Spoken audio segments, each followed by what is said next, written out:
ಅಮೆರಿಕಾದ ಮತ್ತೊಂದು model home tour. Weekend ಬಂತು ಅಂದ್ರೆ ಸಾಕು, ನಮ್ಮ ಮಕ್ಕಳು ರೆಡಿಯಾಗಿ ನಿಂತು ಬಿಡ್ತಾರೆ. ಈ ಸತಿ ಯಾವ ಮನೆಗೆ ಹೋಗ್ತಾ ಇದೀವಿ ನೋಡಕ್ಕೆ ಅಂತ.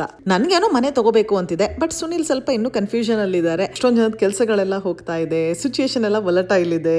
Is it a right time to buy home ಅಂತೆಲ್ಲ. ಅಷ್ಟಕ್ಕೂ ಇನ್ನೊಂದು ವರ್ಷದವರೆಗೂ ನಾವು ಮನೆ ಚೇಂಜ್ ಮಾಡಕ್ಕೂ ಆಗಲ್ಲ, ಯಾಕಂದ್ರೆ ಉತ್ಸವ್ ಹೈಸ್ಕೂಲ್ ಅಲ್ಲಿ ಇದ್ದಾನೆ. ಇನ್ನೊಂದು ವರ್ಷ ಆದ್ರೂ ಕಾಯ್ಲೇಬೇಕು ನಾವು ಬೇರೆ ಕಡೆ ಮೂವ್ ಆಗ್ಬೇಕು ಅಂದ್ರೆ. ಇದೆಲ್ಲ ಕಥೆಗಳಿದೆ, ಆದ್ರೂ ಸುಮ್ನೆ ಮನೆ ನೋಡೋದ್ರಲ್ಲಿ ಏನೋ ಖುಷಿ ಸಿಗ್ತಾ ಇದೆ. So we are enjoying it. ಈ ಮನೆ ಇರೋದು ಪ್ರಾಸ್ಪರ್ ಸಿಟಿಲಿ ಮಸ್ಟ್ಯಾಂಗ್ ಲೇಕ್ಸ್ ಅನ್ನೋ ಕಮ್ಯುನಿಟಿ ಟ್ರೆಡಿಷನಲ್ ಹೋಮ್ಸ್ ಬಿಲ್ಡರ್.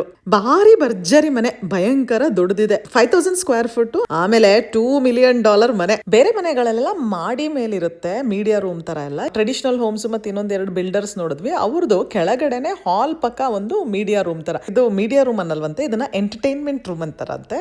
ಎಲ್ಲ ಒಂದೇ ಅಲ್ವಾ.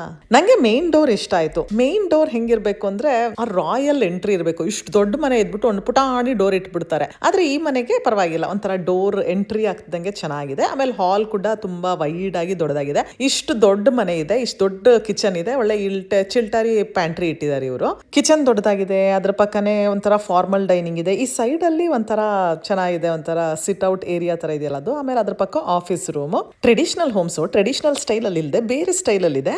ವೈಡ್ ಆಗಿದೆ, ದೊಡ್ಡದಾಗಿದೆ, ಎಲ್ಲ ಓಕೆ. ಆದ್ರೆ ಯಾಕೋ ನಂಗೆ ವೈಬ್ ಮ್ಯಾಚ್ ಆಗ್ತಾ ಇಲ್ಲ. ವೈ ಬುಂದಿ ಬೇಬಿ ಅಂತ ಒಂದ್ ಸಾಂಗ್ ಇದೆಯಲ್ಲ, ಆ ತರ ವೈಬ್ ಮ್ಯಾಚ್ ಆಗ್ತಾ ಇಲ್ಲ ನಂಗೆ. ಬಂದ್ಬಿಟ್ಟಿದೀವಿ, ಫುಲ್ ನೋಡ್ಬೇಡ. ಯಾರಿಗ್ ಗೊತ್ತು, ಈ ಮನೆನೇ ನಮ್ ಹಣೆಲ್ ಬರ್ದು ಬಿಟ್ಟಿದ್ರೆ, ಹಣೆಲ್ ಬರ್ದಿದ್ರೆ ನಾನೇ ಅಳಿಸ್ಕೊಂಡ್ಬಿಡ್ತೀನಿ. ಯಾಕಂದ್ರೆ ಇಷ್ಟೊಂದು ಕಾಸ್ಟ್ಲಿ ಮನೆ ನಂಗೆ ಬೇಡವೂ ಬೇಡ, ನನ್ ಬಜೆಟ್ ಅಲ್ಲೂ ಬರ್ದಿಲ್ಲ ಅದು. ಬಜೆಟ್ ಅಂದ ತಕ್ಷಣ ಒಂದ್ ವಿಷಯ ಜ್ಞಾಪಕಕ್ಕೆ ಬರುತ್ತೆ, ಸೀರೆ ಮಾರಾಟಗಾರರಿಗೆ ಅಥವಾ ಸೇಲ್ಸ್ ಪರ್ಸನ್ ಗಳಿಗೆ ಇದು ಉಪಯುಕ್ತ ಮಾಹಿತಿ. ಸೊ ಕೇಳಿಸ್ಕೊಳ್ಳಿ. ನಾನೊಂದ್ ದೊಡ್ಡ ಬಟ್ಟೆ ಅಂಗಡಿಗೆ ಹೋಗಿದ್ದೆ, ಅಲ್ಲಿ ಸೇಲ್ಸ್ ಗರ್ಲ್ಸ್ ಗಳು ಇರ್ತಾರಲ್ಲ, ಅವ್ರಿಗೆ ಅವ್ರ ಆ ಅಂಗಡಿ ಹೆಡ್ ಕೋಚಿಂಗ್ ಏನೋ ಕೊಡ್ತಾ ಇದ್ರು. ಸೊ ಫೈನಲ್ ವರ್ಡಿಂಗ್ಸ್ ಒಂದು ಹೇಳ್ತಾ ಇದ್ರು. ಸೊ ಅದನ್ನ ನಾನು ಕೇಳಿಸ್ಕೊಂಡೆ. ಅದಾದ್ಮೇಲೆ ನಂಗೆ ಅನ್ಸ್ತು ಸೋ ಟ್ರೂ, ವೆರಿ ಟ್ರೂ ಅಂತ. ಹೇಗೆ ನೀವು ಕಸ್ಟಮರ್ಸ್ ನ ಟ್ರೀಟ್ ಮಾಡ್ತೀರಾ, ಹೇಗೆ ಅವ್ರ ಜೊತೆ ಮಾತಾಡ್ತೀರಾ, how you make them feel is very important. ಅವರು ಬಜೆಟ್ ಮರ್ತೋಗ್ಬಿಟ್ಟು ಬಿಯಾಂಡ್ ಬಜೆಟ್ ಶಾಪಿಂಗ್ ಮಾಡಾಕ್ ಬಿಡ್ತಾರೆ ಅಂತ. That is very true. Sales field ಅಲ್ಲಿ ಎಸ್ಪೆಷಲಿ ಇದ್ರೆ ತುಂಬಾ ಹಂಬಲ್ ಆಗಿರ್ಬೇಕು. ನಾನೊಂದು ಅಂಗಡಿಗೆ ಹೋದಾಗ ನನ್ಗೆ ಅಲ್ಲಿ ಸಿಗೋ ಸೇಲ್ಸ್ ಪರ್ಸನ್ ಇವ್ರೇನೋ ಸುಮ್ನೆ ವಿಂಡೋ ಶಾಪಿಂಗ್ ಮಾಡಕ್ ಬಂದಿದ್ದಾರೆ, ಇವ್ರು ತಗೋತಾರ, ಇವ್ರಿಗೆ ನಾನು ಸುಮ್ನೆ ಟೈಮ್ ವೇಸ್ಟ್ ಮಾಡ್ಬೇಕು ಅದು ಇದು ಅಂತ ಅನ್ಕೊಂಡು ಫುಲ್ ಆಟಿಟ್ಯೂಡ್ ತೋರಿಸಿದ್ರೆ, ನಾನು ರಿಯಲ್ ಆಗಿ ಏನಾದ್ರು ತಗೊಳಕ್ ಹೋಗಿದ್ರು ನಂಗೆ ಅವ್ರ ಆಟಿಟ್ಯೂಡ್ ಇಂದ ಅಲ್ಲಿ ಆಕ್ಚುಲಿ ತಗೊಳಕ್ ಇಂಟ್ರೆಸ್ಟ್ ಬರೋದೇ ಇಲ್ಲ.